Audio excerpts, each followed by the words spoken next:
What's going on, everybody? So today I'm going to be showing you how to play the Ghost Lift, a recent Climber Shatter game from the Tokyo Game Market. In the Ghost Lift, you are looking to drop off the different ghosts at the different floors of the hotel first.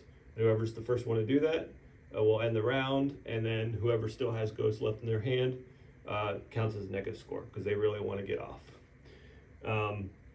As a reminder, we're running a giveaway this month, so to be eligible for the giveaway, you just need to subscribe to the channel and post your favorite scary movie in the video, and then you'll be eligible for this game. How the game's set up is you'll deal the cards out. Everybody gets 8 cards. Cards are numbered 1 to 10. And you'll notice on some of the cards, they have different symbols. So this one has like a down symbol, and then there might be some red up symbols as well. And we'll show how those work as we play. But as again, you're trying to get rid of your cards.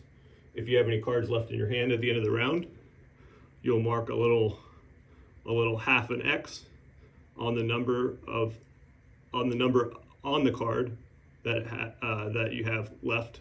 So if you have 2 2s, a 4, and a 7, you would just mark 1 slash on the 2, 1 on the 4, and 1 on the 7. It doesn't matter how many cards of that type you have. And the game will end when someone has 3 X's.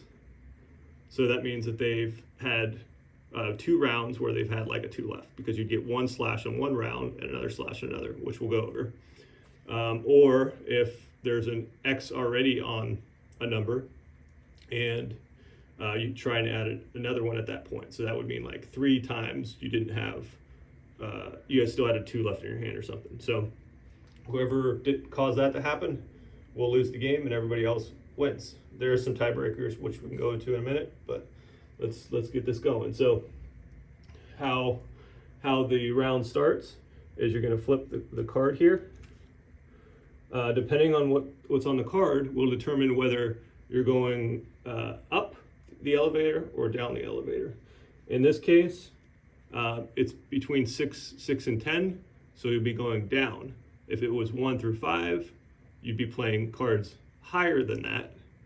And then also there might be arrows that go up or down. If that's the case, you'll follow that. So in this example, you have to play cards that are lower than a 7. So Paul will start as first player. It's whoever had the most recent frightening experience, or however you like to choose, and he has to play a card that's lower than a 7. So here's his cards. He's going to go ahead and play the 2 6s, because that's lower than a 7. And you can play multiple cards at the same time. And then it would go clockwise. So then I will play, and I have these, and I will go ahead and play the 4. Again, it's lower than the 6. And then play passes to Nat. And Nat will play, she's got a few choices here. So she could play the 3, but maybe play the 3. So she has a few more options if there's more cards to be played. So 3 was played. Actually, it had a up symbol. So the next card has to play is ascending. So going back to Paul, he can play this 4 right now. So he can play a 4. Play passes to me. I'll play the 2 8s. Back to Nat. She's got 2 9s, so she'll play the 2 9s. It's still going up, so let's see. Ooh, Paul did have the 2 10s. So again, you have to play higher than what was played. So 10s played, now we're going down. So if I play the 9s, it's gonna go up again, but that might be good because maybe people don't have any more 10s. So let's see what happens here. So it was going down with the 10s, but now with I play the 9s, as long as one card has a symbol, then that's what you're gonna follow. So I'm gonna play the 2 9s, because you want to be the last one to go out. If you see this, Nat doesn't have any 10s here, and it's got to be higher than a 9, so she draws a card. So you pass and you draw a card. So then she gets that. Goes back to Paul. He doesn't have a 10, so this he has to draw a card, and this is cleared. And then I will start as the blue meeple.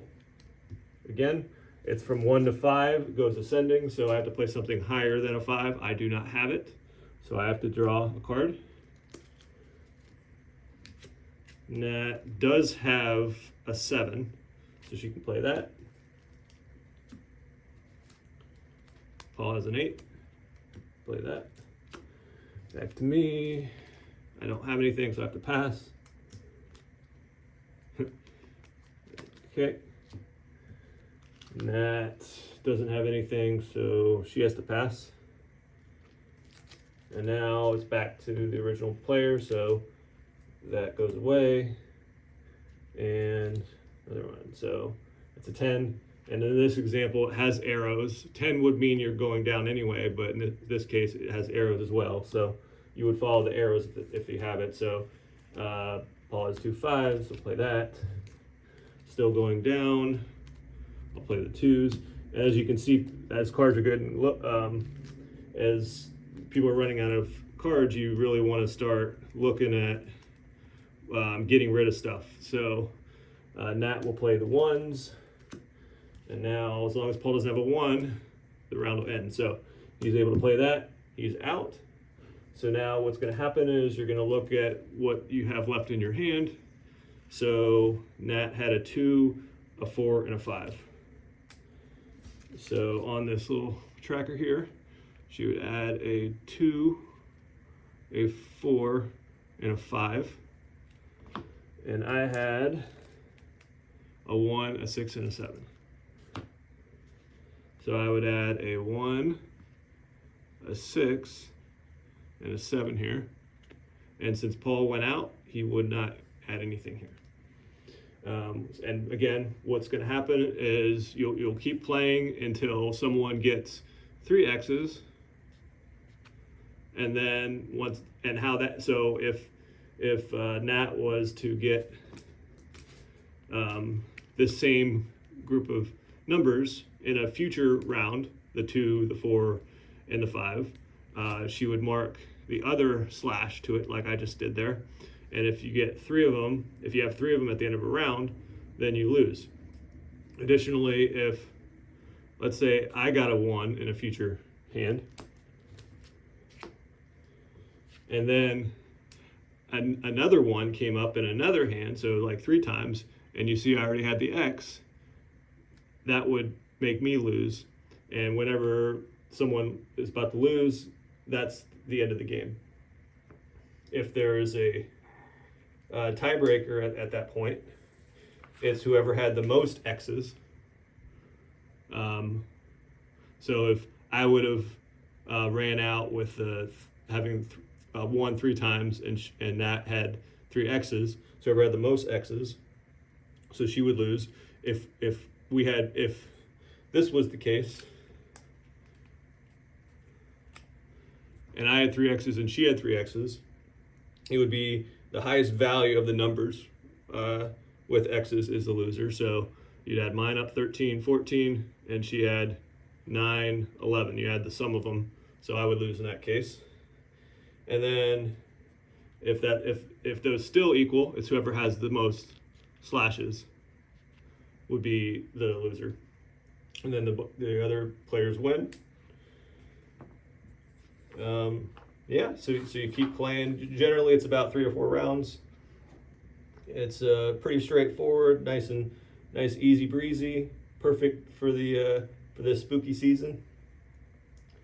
And yeah, I hope you got a good idea of how to play this. We've had some fun with this one. Pretty easy to get into, and as a reminder, you might have a chance to get this in the giveaway. So good luck. Alrighty, thanks everyone.